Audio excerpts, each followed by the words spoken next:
Hi to you, and thanks so much for continuing to support the channel. It's been crazy days here in UK. We have had Storm Arwen last weekend, which, I don't spend the whole time talking about storms, but basically it was a storm. It took the internet out, it took the electricity out, but it didn't take the internet out until about 3 days later when they were trying to fix everyone else's internet. Anyway, in this video we will do a reading using Rebecca Campbell's amazing Keepers of the Light Oracle cards.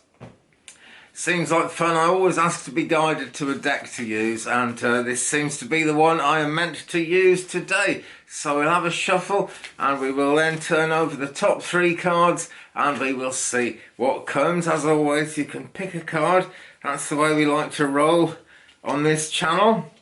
I nearly said the Twig Brother channel, but of course Twig Brother is still involved. He's one of my, well, he's my greatest spirit guide really. But no, this is coming to you right now, not exactly live, it's live right this second, but as you're watching it, it's a recording from Merlin's Mountain. So here are 3 cards from Keepers of the Light. Is it? No, it's Work Your Light. I got mixed up with Kyle Gray for a second there. Work Your Light by Rebecca Campbell. Card number 1, card number 2, card number 3, and I do hope you like the Christmas tree. So pick 1 card, 2 cards, pick all 3. It's entirely up to you. That is how we roll. And let's turn over card number 1. It is this one, Boundaries. Take a look at that. Hook your peepers around that. Boundaries, it says, where do you need to establish better boundaries? And this is something that's always worth thinking about. And actually, this isn't just something that applies in the psychic realm. This is something any life coach will tell you. This is something your parents will tell you. This is something you've probably told your friends at one time or another. It's quite important because look at all the hands reaching out to grab at this person. And what happens is those grabbing hands grab all they can, like the song said. Don't know if you remember that song. It was a long time ago, but I certainly remember it.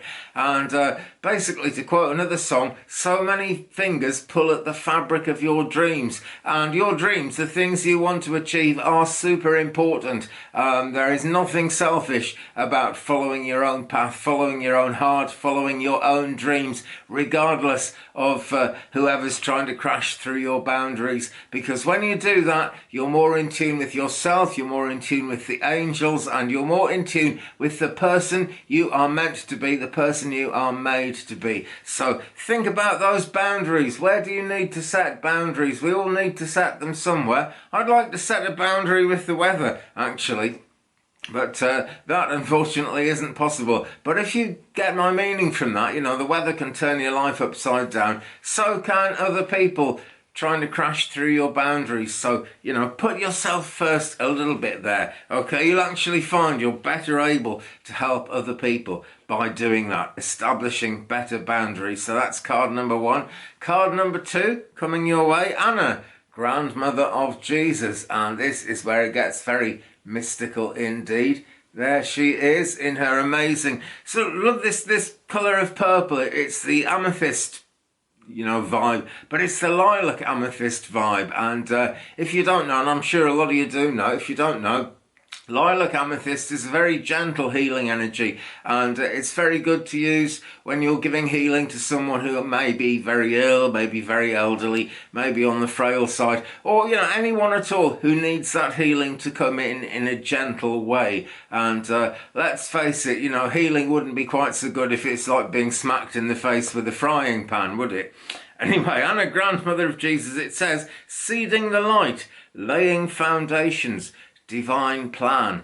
And so coming on from that idea of lilac amethyst and healing, that is getting us always in a better place, and it's doing it gently, and that means that the light actually gets to shine, and that's the main thing. Seeding the light is all about getting the light to shine. You can make better foundations that way, and it's all about being in tune with the divine plan. Very much like the last card, actually. Both of these cards will help you get more in tune with the divine plan. And We think of that as God's plan in so many ways, but really it is actually your personal plan as well. The whole thing to do with karma and spirituality and everything, it's all about your relationship with the divine. And we are all actually part of the divine. This is something that's so easy to forget. We are all a part of the divine. We really are. I say it so many times. There's this old quote, and I wish I could remember where it came from actually. I can't. But it is said that God came to the earth as a glass sphere and hit the earth and shattered, and we are all the fragments of that glass sphere trying to come together and work together once again. Card number 2, Anna, grandmother of Jesus. This is card number 3. And what is this one going to be? I already know. Creating heaven on earth. It's happening. And the card is Lemuria. So it's taken us way back to those ancient Lemurian energies, the ancient energies of Atlantis, when the world apparently was so much better place than it is now. And the world is still a wonderful place, really. People are always trying to make it a kind of hell on earth, sadly. There are always those people, there are always those negative influences. But just the fact that we feel that negativity means that we've got something positive in us and the will to actually turn it around into something more positive. And in looking for the positivity, in working towards the positivity, we are, like the card says, if you can actually read that, I don't know, will it focus, will it not? But you are actually creating heaven upon earth when you look for the positives, when you look for what can actually give you a sense of forward motion and help you therefore transmit that sense of forward motion towards other people.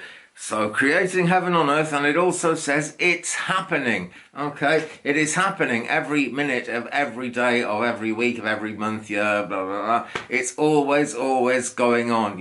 That is what the human race is always trying to progress towards. Large chunks of the human race aren't trying to progress towards any such thing because they won't make enough money out of it.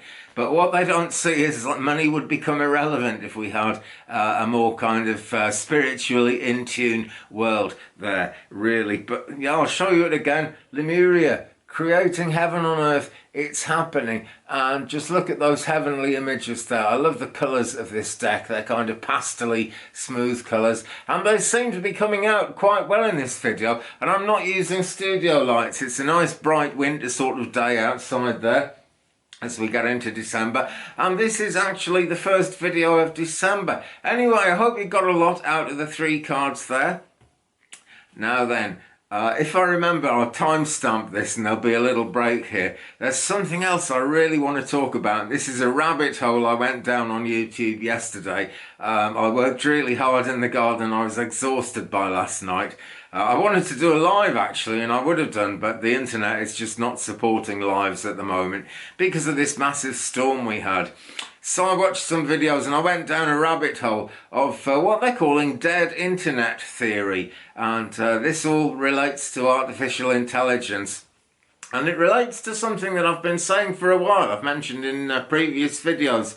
One day, when you go on YouTube or, whatever it's called then, whatever website is doing these things at that time, long way into the future yet, I should think, you'll be watching not actually a real person, but some kind of amalgamation of all the best tarot readers that the algorithm thinks is going to work for you based on your viewing preferences and which readers you like and that kind of thing. And so I'm always trying to do my best because I know in some tiny, almost insignificant way I will be a very, very small, minuscule part of whatever that algorithm is doing in the future. But it's quite a scary thought, and one comforting thing about being a YouTube psychic medium at the present time is it's just about the only thing that artificial intelligence can't quite copy yet. It can seem like very real people. In fact, some of the videos I watched might very well have been made by artificial intelligence. And then I talk about going down a rabbit hole. Would those programs have been made by an artificial intelligence web bot? to promote web bots, or would it be a conscientious web bot that had developed its own way of thinking and wanted to let everybody know that web bots are artificial? Who can say? Who can say? You know, the world is changing so much, and it's a scary thought, but at the same time, you just never know. If artificial consciousness really takes off, there's no reason to think that it wouldn't actually become conscientious and be trying to do the right thing. Wow, what a rabbit hole that was. Anyway, I hope I haven't blown your mind too much. I'm not David Bowie's Starman, not yet anyway. And things are slowly coming back together here on Merlin's Mountain. I really hope the internet's going to be okay. We've had a string of, I wouldn't say disasters, but just like often quite minor things going wrong, and sometimes major things going wrong. And many large trees blew over last weekend and power lines came down and everything. So we lost electricity, and that meant the heating pumps wouldn't work and we were all freezing. But then when they were trying to mend everyone's internet that went off, my internet didn't go off here, but when everyone else's internet living up on the top road where the wind caught it, when that went off, they came around to fix it, and somehow they screwed up my internet. So it's just, wow, it's just one thing after another. I had that quick time in hospital. There's been all sorts of craziness going on, but I absolutely still have faith that the channel that was Twig Brother that you know and love, which is now Merlin's Mountain, but same channel, same thing, you know, same bat time, same bat channel, as they used to say on Batman. We will be back, you know, fully 100%. We'll get the live streams going again. But for today, friends, that is it. Thank you very much indeed for watching. Big love, big light to you, big blessings to you. Do drop a like on this one if you've enjoyed it. Do hit the subscribe button if you haven't already.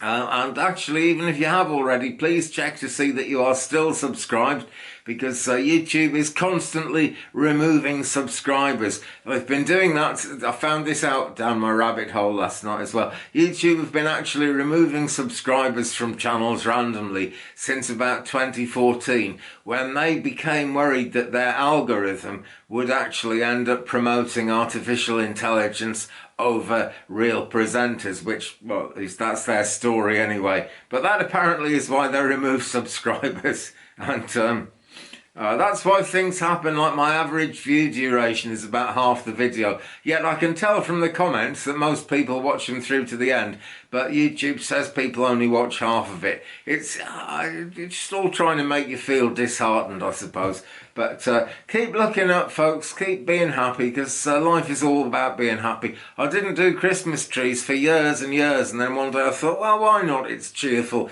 So I've got the old Christmas tree going again now. Take a look at that.